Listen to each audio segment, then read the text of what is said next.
পারে চীন ও অন্য পারে রাশিয়া। মাঝ দিয়ে বয়ে চলেছে বরফ নদী হেইলংজিয়াং। রাশিয়ার ভ্লাগোভেশচেনেস্কো শহর ও চীনের হেহেও শহরের মধ্যে সরল রেখায় দূরত্ব মাত্র ৭০০ মিটার, যার ফলে খুব সহজেই রাশিয়ার পর্যটক ঘুরতে আসছেন চীনে।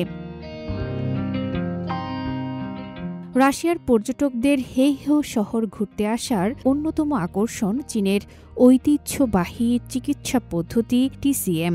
উত্তর পূর্ব চীনের হেইলংজিয়াং প্রদেশের এই শহর ভ্রমণ মানেই যেন টিসিএমের অভিজ্ঞতা নেওয়া আবশ্যক হয়ে উঠেছে পর্যটকদের। রাশিয়ার পর্যটকদের হেইহেও শহরে আসতে লাগছে না কোনো ভিসা। ২০২৩ সালের আগস্টে ভিসামুক্ত পর্যটন নীতি পুনরায় চালু হওয়ার পর আবারও বেড়েছে পর্যটকদের আনাগোনা।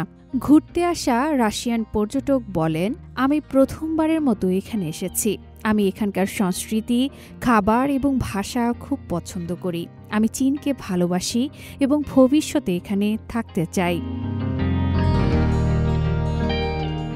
এখানকার স্থানীয় ট্রাভেল এজেন্সি রাশিয়ানদের জন্য চালু করেছে মেডিকেল ট্যুরিজম, যার ফলে রাশিয়ান পর্যটকদের জন্য আরও সহজ হয়ে উঠেছে চীনের টিসিএমের অভিজ্ঞতা নেওয়া। টিসিএমের মধ্যে ঐতিহ্যবাহী চীনা আকুপাংচার, মাসাজ ও দাঁতের চিকিৎসা সবচেয়ে বেশি জনপ্রিয় হয়ে উঠেছে পর্যটকদের কাছে। চীনের টিসিএম চিকিৎসক ওয়াং কং বলেন, আমরা প্রতি বছর প্রায় ১,০০০ রাশিয়ান রোগী পাই। এদের বেশিরভাগই সার্ভিক্যাল ও ল্যাম্বার স্পন্ডাইলোসিসে ভোগেন, যেটির চিকিৎসায় আকুপাংচার ও ম্যাসাজ খুবই উপকারী।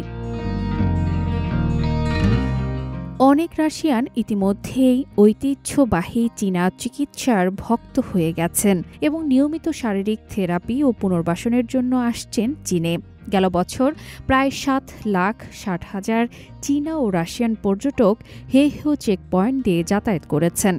এই ঘনিষ্ঠ যোগাযোগ ও বিনিময়ের মাধ্যমে দুই দেশের জনগণের মধ্যে বন্ধুত্ব ও পারস্পরিক বোঝাপড়া হচ্ছে আরও গভীর। আফরিন মিম, সিএমজি বাংলা।